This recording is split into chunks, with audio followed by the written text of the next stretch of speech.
Good morning, cadets. Welcome to KSP Naval Academy. I'm your host and instructor, Camulus777. We're on episode 4 now. I'm going to do some missiles. We've done a lot of ships. We've done some fighters. We've done a carrier. We did destroyers. And now I want to show you how to make some KSP stock missiles. We're also going to go over, again, maybe some military history and where the idea of rocketry and missiles actually came from. How to best use missiles in KSP. Whether guided missiles are better than non-guided missiles. Usually they are. I mean, either one takes practice. It's not, really easy. And then I'm going to show you, lastly, my cruise missile. And I'm going to actually take out a small lander-sized target on the Mun with my cruise missile from KSP. I'm going to launch it from the platform, do orbital maneuvers, transfer it to the moon, all using stock, no cheats, and hopefully one take. I don't want to have to do it twice, because getting to the Mun might be quick compared to getting Jewel, but it's still a pain in the butt. So, but I've got a lot of practice doing it, so it's fairly simple. I want to show you some of the important concepts of missiles in KSP. They're a little different, of course, than real life. Real life, you have to worry about warhead yield and area of effect and things like that, as well as how much fuel the missile is carrying and all that stuff. In KSP, there's really no yield. Mass is, I guess, your yield, and you don't have much of an area effect. I say much because my cruise missile actually does, if you do it right. Cruise missile, ICBM, either one. It's either a ballistic missile or a cruise missile. It kind of follows both.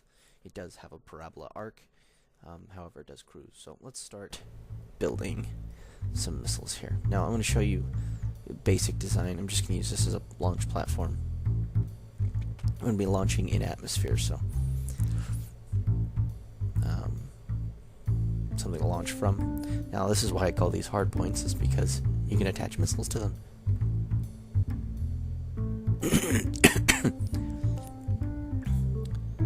Alright. Now a missile is pretty much just a explosive warhead with a rocket of some sort on it, or sometimes even a jet engine. In the past, I know the V1 cruise missile, developed by Germany in the 1940s, was a ramjet propelled. This is pulse ramjet that would just kind of sputter, which is why they called it the buzz bomb in Britain, because it made this weird, funny sound that was really recognizable. I think they also called it a jitterbug or something, something like that. What made these effective at first was that they could reach a range of like 150 miles, which is pretty impressive for, a non-smart bomb. I mean, they used math to get it to its target. So I'm going to show you this and name it real quick. So this is a Type 1 torpedo. You see these, Macy Dean has used these before.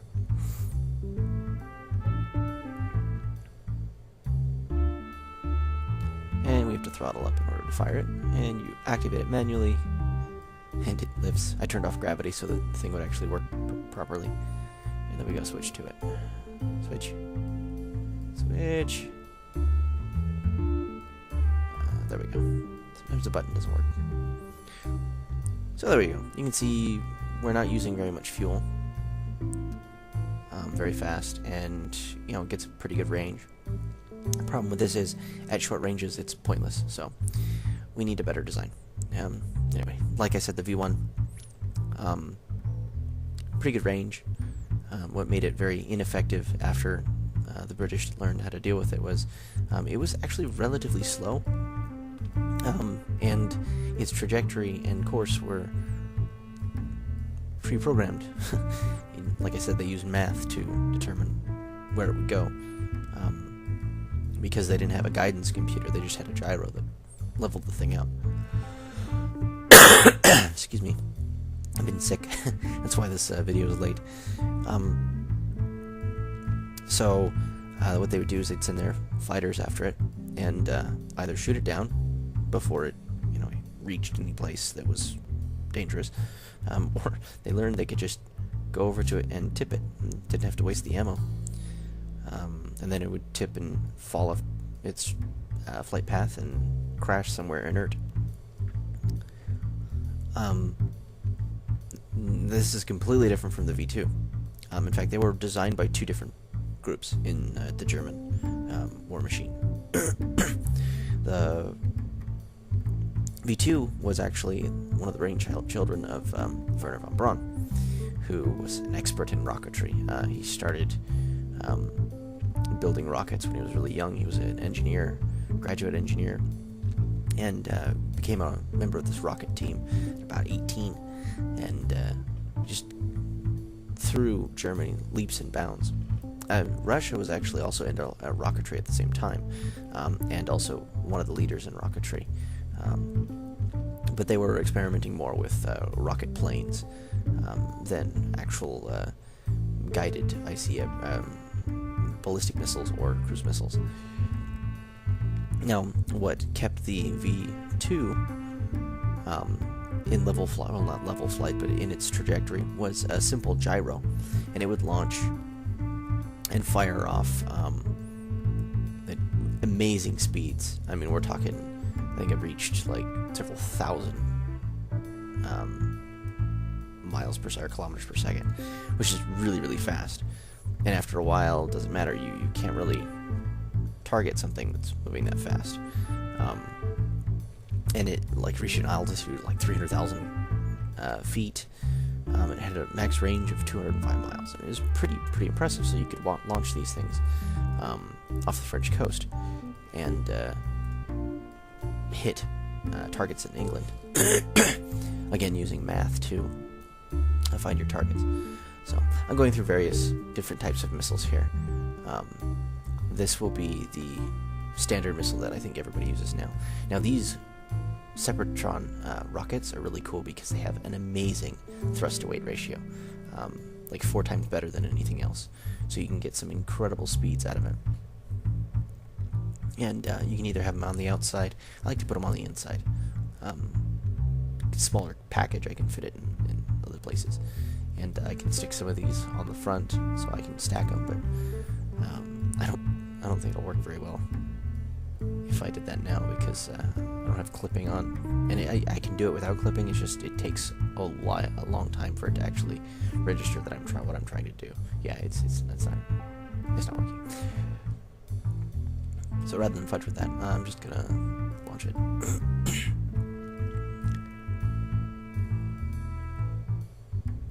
And you see this design is gonna be incredibly fast, much better at short ranges.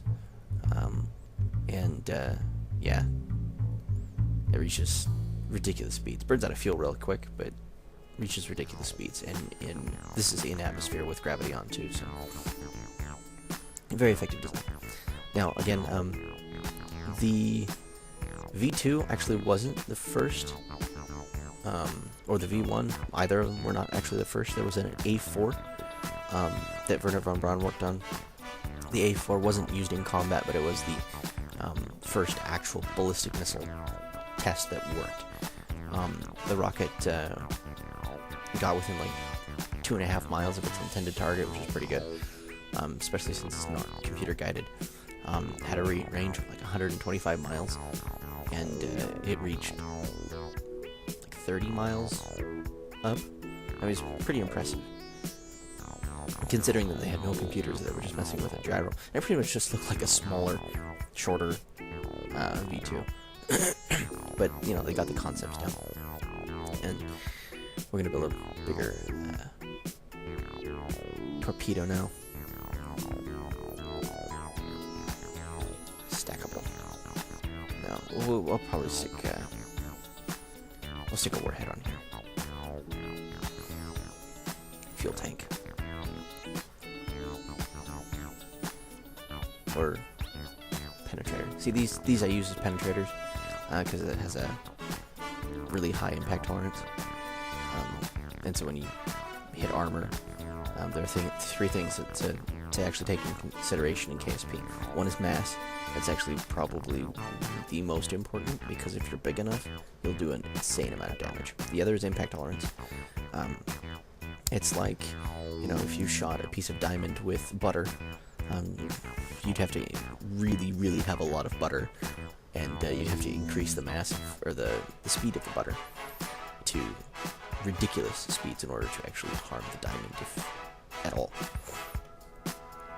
So you don't want to throw butter, you want to throw diamond to diamond, or at least, you know, something hard. And then you have this design which has an explosive warhead. It's just a fuel can. I'm not quite sure if explosive damage does a lot of damage, but it does do damage.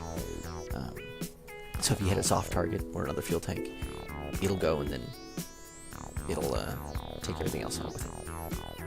And these are really effective. I mean, these will rip a capital ship in half really easily.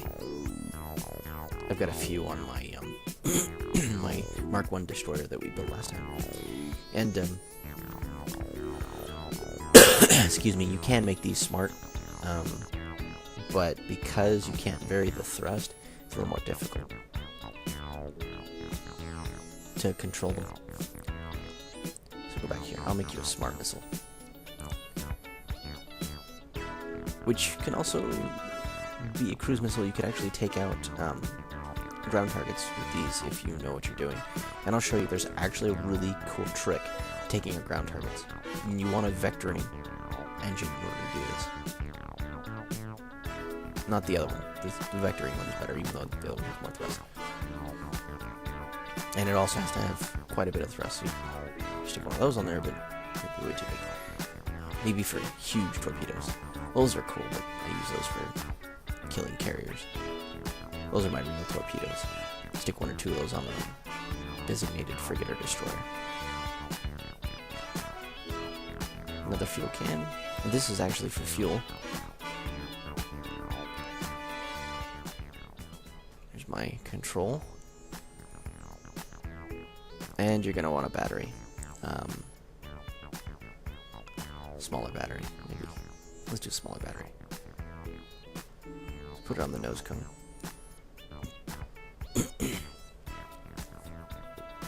The reason you want a battery is because, obviously, if you run out of juice, your ship will not work.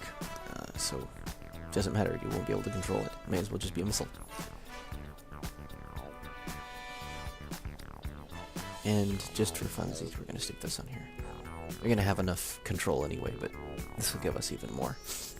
And give us enough SAS so that we can actually control the thing easily. Alright. Let's get this thing ready.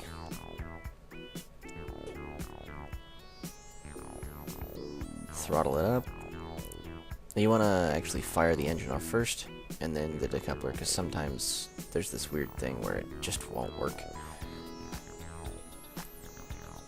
So we're going to fire the engine off first, and it might lift our craft, it might not.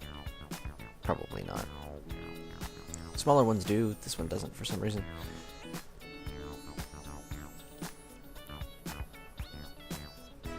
Check everything else. Here we go. And switch.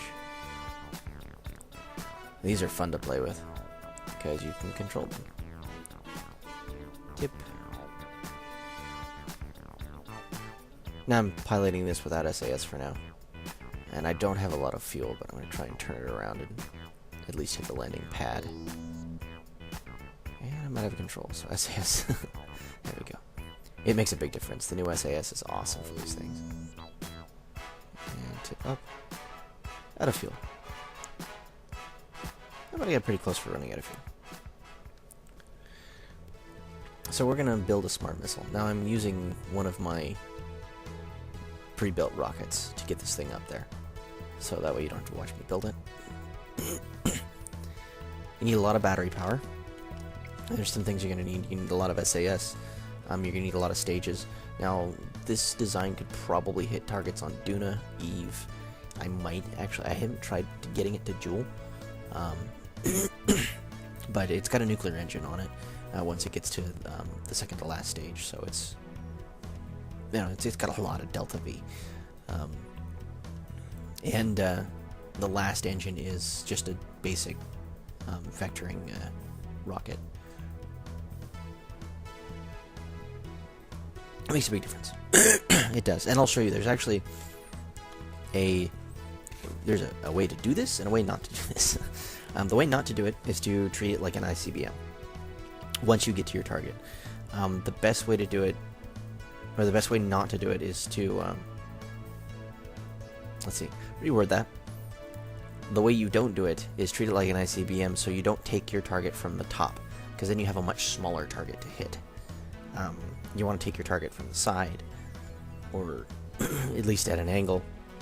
What I generally do, and I'll show you, excuse me, gosh, I'm still sick, is I drop below, depending if I'm in atmosphere or not. I have a winged version for atmosphere, one that works for both, but wings make a big difference, because then you can just coast to your target. You don't even need to use your engines very much until you know you're going to hit it. But yeah, you want to lower your altitude as much as possible, at least 10 kilometers or lower, and then cruise to your target from there. That way your target is tall rather than just this, you know, thing that it's going to be really hard to hit. So launch. It's very basic design. I've tested out this rocket before. Not the missile itself, but the rocket. It'll have way too much fuel. But at the moment, I really don't care.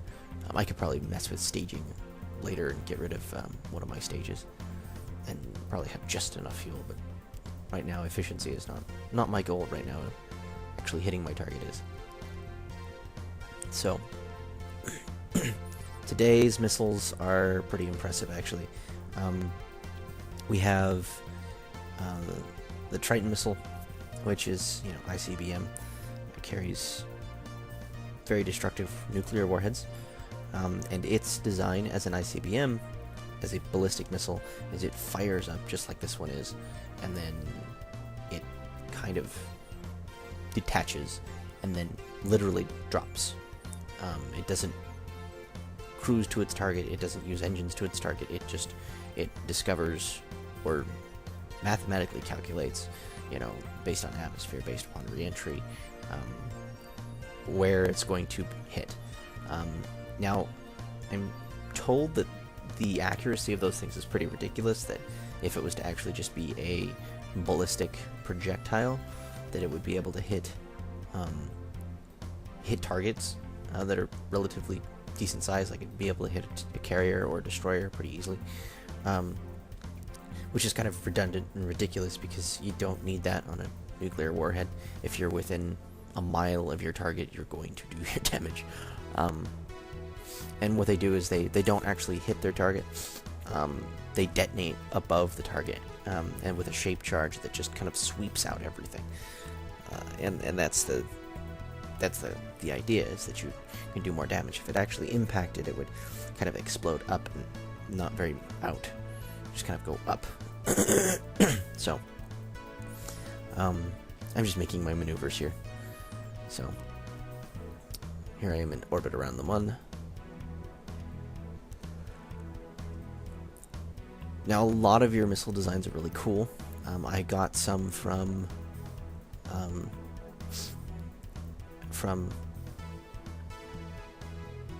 let's see, Dahl. I'm trying to pronounce that right. I got some from Dahl, which are pretty neat, and I wanted to show them. However, I decided I'm actually going to keep all those for another episode that I'm going to do. I want to show a whole bunch of designs rather than just one or two this time. So I might do other people's designs every once in a while, but I'm going to do a lot of them, because, again, it's hard to get that many designs from a lot of people during the back to school months, I guess, because a lot of people are I guess winding down for summer and starting fall pretty soon. So Okay, here's the idea. I'm making my approach. So I'm going to decouple my nuclear engine. There's my target. And now this thing is really maneuverable. And I'll have plenty of fuel for this. I'd actually have plenty of fuel in atmosphere. I'd probably take it at a different angle in atmosphere. So, and I'd have my winged version, which literally, it has 3 wings on it that are all control surfaces, the wings themselves. And it literally glides to its target and then fires its engine off at the last minute. And the engine's important. You want your engine firing at the last minute because, well, you'll see. You'll see.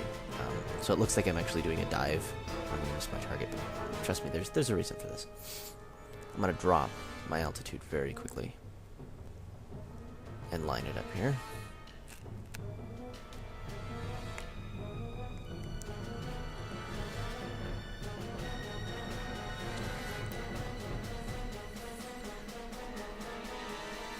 Now with computers, I don't think missiles would do quite as many maneuvers, of course, because they'd be more precise. They'd probably be able to do... I mean, if you want to stick a mech jeb on here, you can see it'll probably hit the target every single time right on. But without mech jeb, it takes a little bit of practice, and I haven't seen any tutorials on this, so I had to figure out the technique.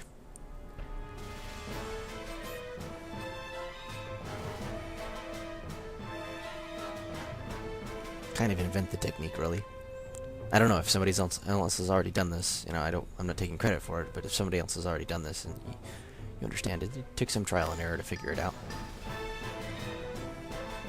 And to keep practicing and practicing, I was trying to hit the target from the top. I probably did it about 4 times. This is not working. The very first time I did it this way, I hit. Now, I've missed before. Hopefully I don't miss this time, because I did not save it. See, now it looks like I'm really going to miss the target, but I'm going to start speeding up and extend. So I'm doing a low orbit,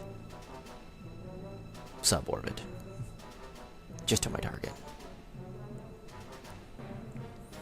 And the Mun texture looks really pretty. Hey, look, it's Mickey Mouse. No.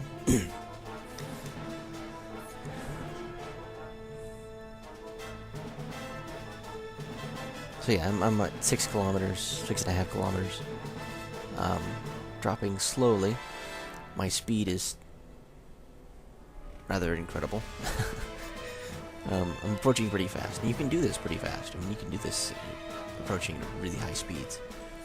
So it doesn't make a big difference. Just corrections here. I want to move my cursor on the ball. I love the ball. You can use it to target everything.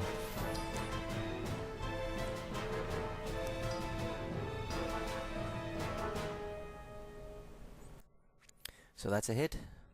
Not a direct hit, but obviously it was sufficient. Amazingly, the command pod survived. And looks like 1 solar panel on the side. So Jeb and Bill are still alive, though they'll most undoubtedly, unless they're rescued, die from lack of oxygen or starve to death or something. And bits flying everywhere. That's pretty. So yeah, you don't have to hit your target directly. You, especially, that's why I activate the engines the last minute. Not just to do last-second course corrections, but to actually do damage. If I don't hit it, at least I'll hit it with the engine. And I don't turn it towards the target. I still try to aim at the target, so if I pass it, I'll still hit it. And I was really close. I think it was like 10 meters away. And probably about 3 meters off. So